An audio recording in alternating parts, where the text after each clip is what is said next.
Planet Reddit. Today's story is... My father said that being a childless woman made me unworthy of the inheritance. My decision to leave changed everything. My mother passed away 3 years ago from cancer, leaving only my father, my older brother and me. Mom's death completely changed my father. The love he felt for her was so deep that her loss left him completely shattered, in a way that words can barely describe. The impact on his mental and emotional health has been terrible, and seeing him suffer breaks my heart every day. For the last 2.5 years, I have dedicated practically my entire life to taking care of my father. Before this, I had my own life, a job and a home away from the family home. However, seeing how the pain was consuming my father after losing Mom, I felt I couldn't leave him alone. I decided to return home to be with him and help him through this very difficult period.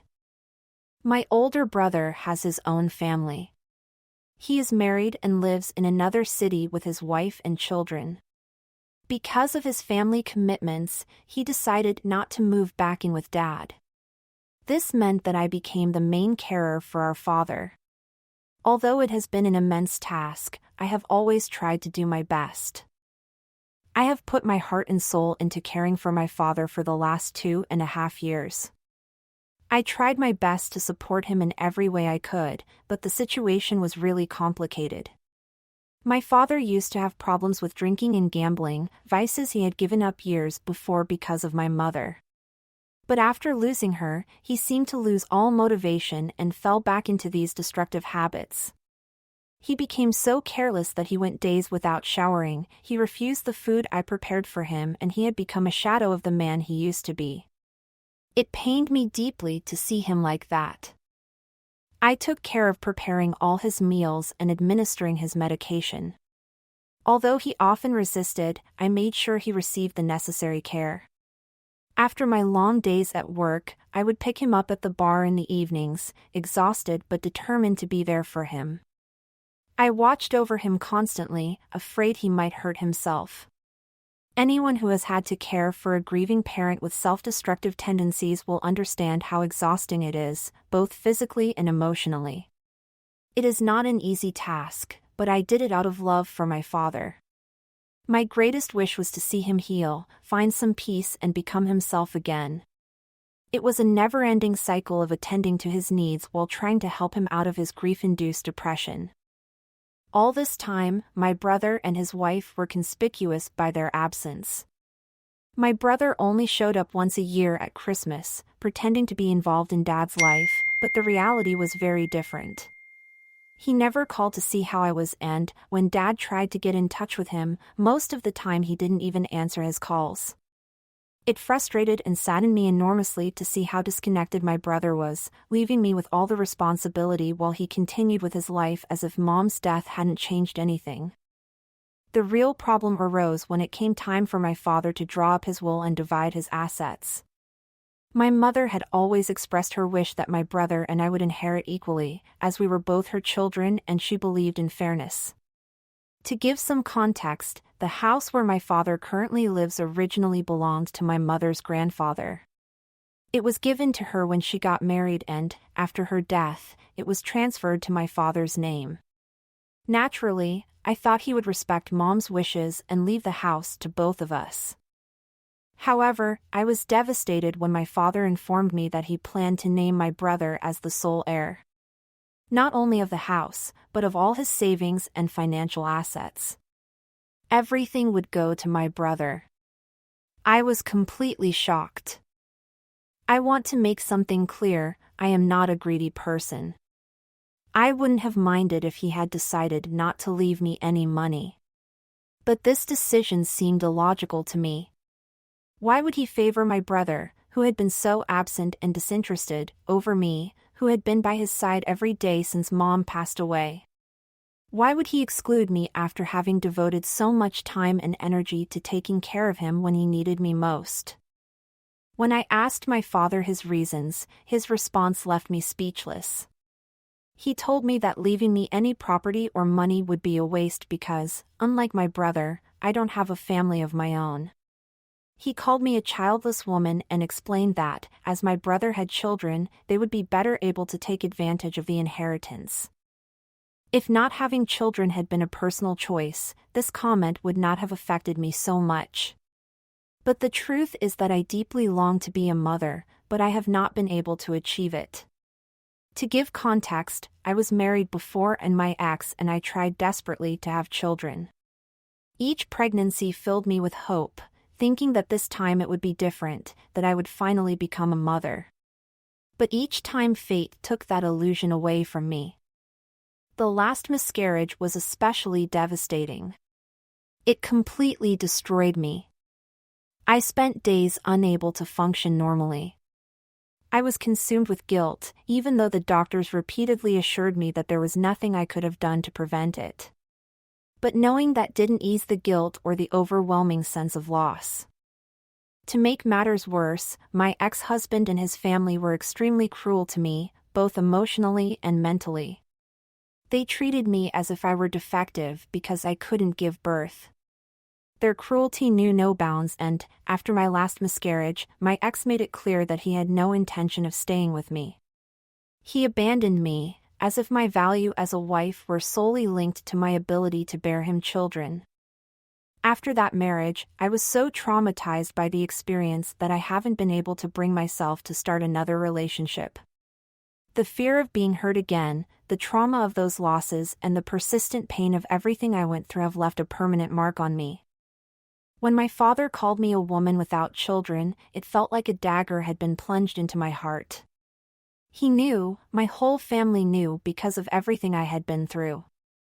My mother had always been my greatest support during those difficult times, comforting me and assuring me that none of it was my fault. Yet there was my father, basically blaming me for something that was completely beyond my control. Did my inability to have children mean that I wasn't good enough in my father's eyes? Did it mean that I didn't deserve to be treated the same as my brother? Was my value as a woman solely determined by my ability to procreate? As if that were my sole purpose in life? I told my father that, regardless of whether or not I could give him grandchildren, I was still his daughter. I reminded him that both my brother and I deserved to be loved equally and that the inheritance should be divided equitably. However, his response sank me even deeper. Dad admitted that he couldn't help loving my brother more because he had given him grandchildren. He explained that he wanted my brother to inherit everything so that his children, my father's grandchildren, could have a debt-free life. And as if that wasn't painful enough, he accused me of being greedy for even questioning his decision. His words hurt me so deeply that I couldn't even find the strength to continue arguing. I sat there, overwhelmed by pain and disbelief. I felt that all the sacrifices I had made for my father, all the love and care I had given him, meant nothing in the end. All because I couldn't give him what he considered most important. After that painful conversation with my father, something changed inside me. I started to see him differently. It became painfully clear that he would favor my brother no matter what I did or how much I sacrificed. I started to question why I was trying so hard to take care of him while putting my own life on hold. Why was I staying in this situation when I could move on? Find a better job and start living for myself. So that's exactly what I did. I started looking for a new, better paid job, something that would allow me to move and build the kind of life I deserved. When I finally received an offer, I didn't hesitate for a moment. I packed my things and left. I didn't even bother to give my father advance notice. Later, when my father called, confused and upset, asking where I was and why my belongings had disappeared from the house, I simply told him that I had moved out. He was furious.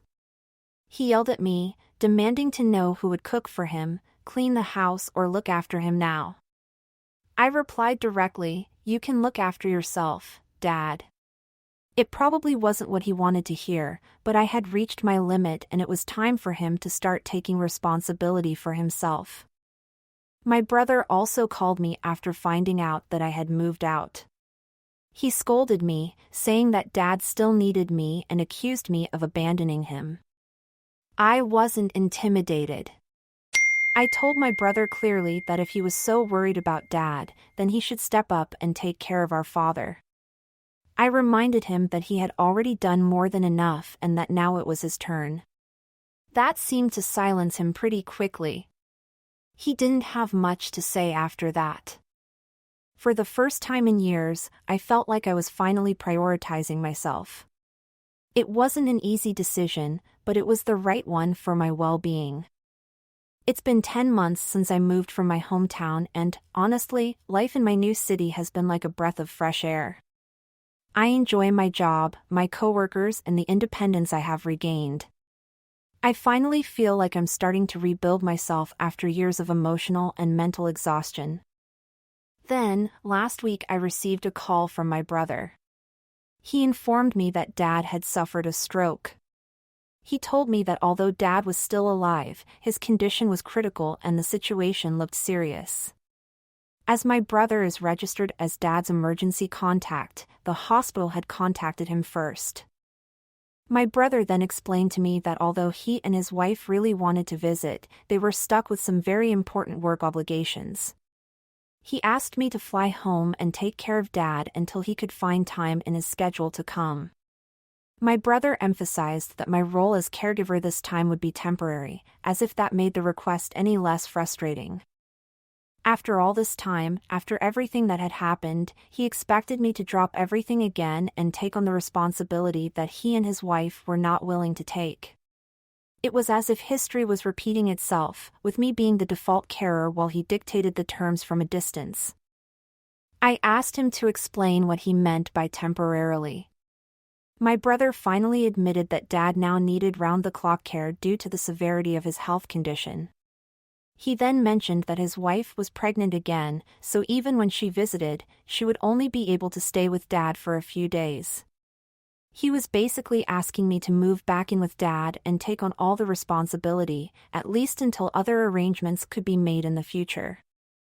At this point, I flatly refused. I told him firmly but calmly that although I didn't mind going to see Dad for a few days, I couldn't and didn't want to stay any longer. I suggested that he hire a full-time caregiver to provide the care Dad needed and pay for it himself, as I was no longer in a position to take on that burden. My brother was not at all pleased with my refusal. He flew into a rage accusing me of being selfish for refusing to look after Dad. He told me that my job was not as important as his and suggested that I should take an extended leave of absence or even give up my job completely to prioritize our family. He went on to talk about how families should come first, as if I hadn't already sacrificed years of my life doing exactly that while he barely contributed. I reminded my brother that Dad was his family too and that he was essentially trying to pass his responsibility onto me while he and his wife continued with their comfortable lives. I pointed out to him that I had already spent 2.5 years taking care of Dad, sacrificing my own life and career in the process. Whereas he had done almost nothing to help during that time. That made him even more angry. My brother got angry and accused me of being immature for keeping count. He even went so far as to say that if my mother were alive, she would be ashamed of me for refusing to look after Dad. His words were meant to make me feel guilty, but they only increased my frustration. I replied sharply, mocking that if my mother were alive, she would probably be more ashamed of him for avoiding his responsibilities as an older child and trying to force his sister to handle everything. I made it clear to him that it was not my obligation to always be Dad's caregiver, especially after all he had already done for him. Since that argument, my brother has been cold and angry with me. He still tries to pressure me into giving in to his demands, acting as if somehow it were my sole duty to take care of everything. But I have stood firm in my decision. I absolutely refuse to be manipulated or made to feel guilty about sacrificing my well-being again for people who seem to see me as an unlimited resource that they can exploit when it suits them. Am I the bad guy in this situation? Update 1. I need to clarify some important points. My anger is not only due to my father's decision to leave everything to my brother. What really hurts and frustrates me deeply is that he never acknowledged everything I did for him. All those years of dedication, all the sacrifices I made, were never truly appreciated or acknowledged. It's as if all the effort and time I invested in taking care of him was worthless in the end. During our childhood, my father was never really a present figure in our lives. It was my mother who truly took care of me and my brother. She was our rock, who provided us with emotional support and made sure we had everything we needed. For this reason, both my brother and I developed a closer bond with Mom, while Dad always remained distant, absorbed in his own affairs. When Mom was diagnosed with cancer, my brother and I did our utmost to be by her side. We visited her as often as possible, trying to offer her comfort and support, although ironically, she was the one who ended up being our pillar of strength, not Dad. After his death, I had the option of moving on with my life, as my brother did. He returned to his family, resumed his daily routine and continued living as if nothing had changed. I, on the other hand, made the difficult decision to leave my job and return to my hometown, accepting a lower-paying job just so I could be close to my father and take care of him. The situation with my father was complicated. He would come home drunk every night and, under the influence of alcohol, he would become aggressive and truly unbearable.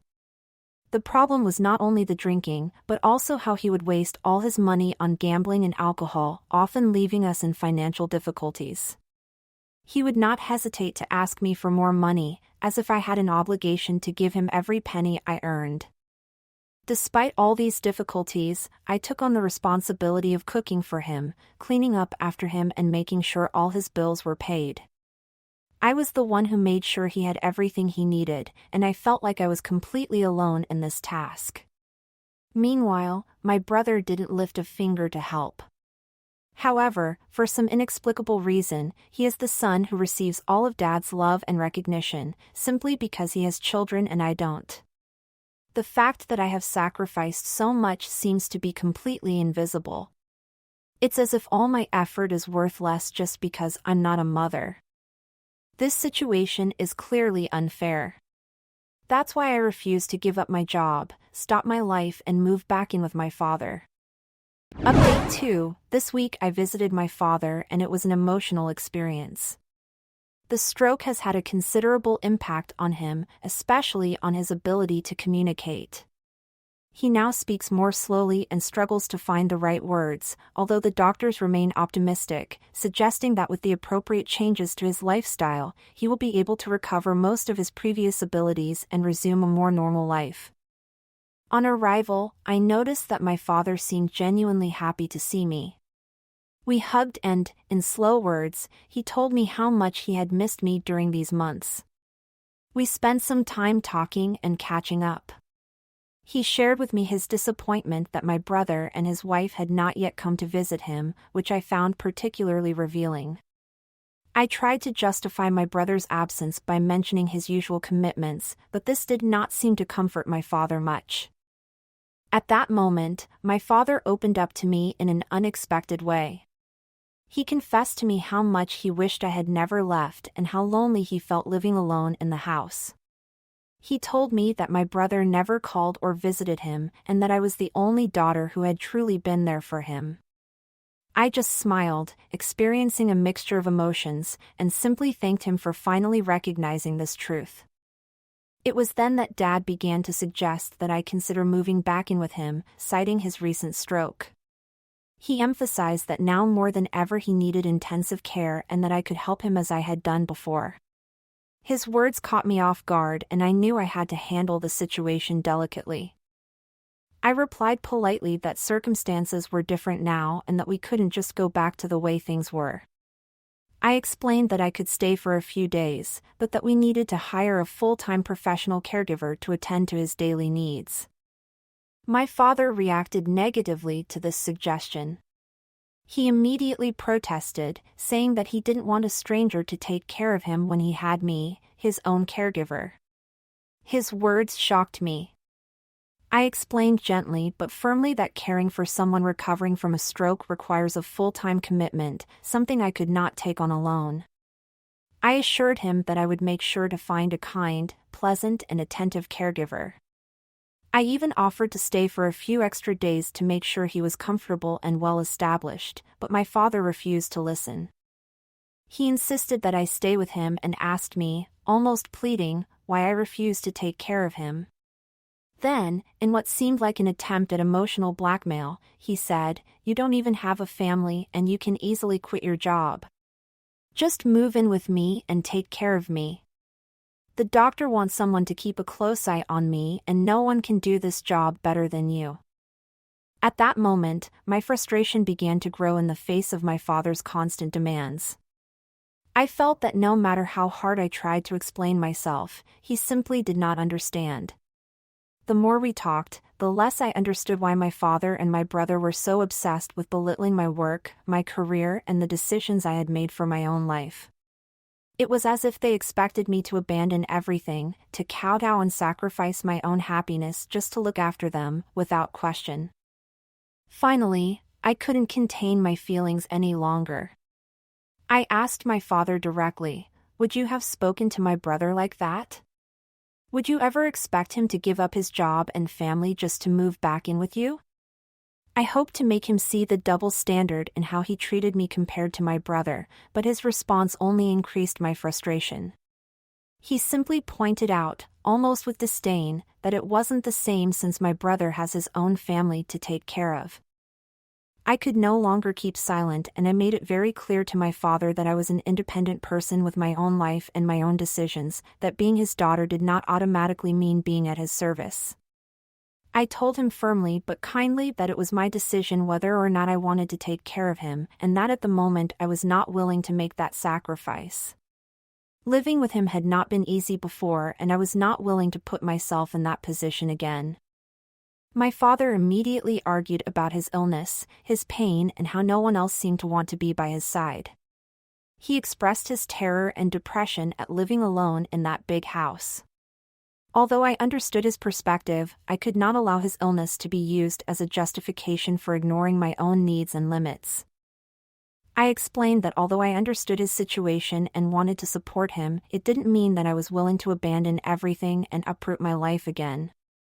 I promised to keep in regular telephone contact, to monitor his well-being and to make sure he had everything he needed, but living with him was not a viable option. Yes, I cared about him and wanted the best for his well-being, but this did not mean giving up my own life and happiness for his comfort. The expectation that I alone should make sacrifices while my brother continued with his life without the same pressure was something I could no longer accept. I felt that he was trying to manipulate me into feeling guilty for wanting to live my life, and that wasn't fair. I knew I had to stand firm in my position. At that moment, my father accused me of holding a grudge against him, especially for his decision to leave the inheritance to my brother. He seemed to believe that because of this, I was being unreasonable and uncooperative. He tried to manipulate me by saying that one day, when he was no longer around, I would regret not having helped him, but I refused to let him make me feel guilty. I had spent so many years being there for him, taking on responsibilities that no one else wanted to take on, and now that I was setting healthy boundaries, he was using every possible tactic to make me feel guilty. I stood firm in my decision. I made it clear to him that his decisions about the inheritance had nothing to do with my feelings in this situation. This was about his actions and the decisions he had made throughout his life. The way he had treated me differently to my brother, the way he had expected me to give up everything to look after him without considering my own needs, was what had led us to this situation. I reminded him that his current situation was a consequence of his own actions and that it was time for him to take responsibility for it. I knew these words were not easy for him to hear, but they were the truth. He needed to understand the impact of his behavior and start taking responsibility. Despite this conversation, I kept my word and stayed with Dad. After he was discharged from the hospital, I helped him return home and I have been taking care of him ever since. It has been a huge responsibility and it hasn't been easy, but I have done my best to manage everything. I have also been looking for a full-time caregiver to help Dad once I return, as I can't take any more time off work. My brother is expected to visit tomorrow. Yes, you read that correctly. In all this time, my brother has not once come to see me. Although he keeps informed about Dad's health through me, he made no effort to visit him in hospital. Now that Dad is back at home, he has finally decided to come. Honestly, it's hard not to feel some frustration about this, as I have had to take on all the responsibility while my brother has maintained his usual absence. I guess tomorrow we will find out if his visit will be more of the same or if he is finally willing to step up and contribute in some way. Update 3. It's been a while since my last update, and I know some of you have been wondering how things have progressed. For all those asking, no, I didn't move back home with Dad, despite the pleas of both him and my brother. I have now returned to my city and continue in the same wonderful job I had. After many discussions and negotiations, my brother and I finally reached an agreement and hired a full-time carer for Dad. My brother will cover the costs. I feel truly relieved by this decision, especially because my father's health has improved considerably since then. According to the doctor's opinion, he may not even need a carer in the coming weeks, which is a very encouraging sign. I keep in daily contact with Dad through phone calls to check in on him. It has been rewarding to maintain the connection even though I am not physically present all the time. For the New Year's celebration, I have decided to travel home and spend time with him. I feel it is the right thing to do, especially after all we have been through. I am looking forward to being there with him, watching his progress and just enjoying some quality time together. It has been a challenging road, but the outlook definitely looks more hopeful now. For those who are wondering, my father has not changed his will. He is still planning to leave everything to my brother, but honestly, I have managed to make peace with that decision. Despite everything, he is still convinced that my brother and his children will be able to make better use of the inheritance. Although this situation used to bother me, now I realize that it no longer really affects me. I can't change my father's way of thinking. He is who he is. What really matters is my own life and what I am building for myself. I am currently focused on my work, saving money and concentrating on my future. I have come to accept that I don't need my father's inheritance to be okay. I am perfectly capable of taking care of myself and forging my own path. I am confident that I will be okay, no matter what happens. Things are moving in a positive direction, and that is what really matters for now.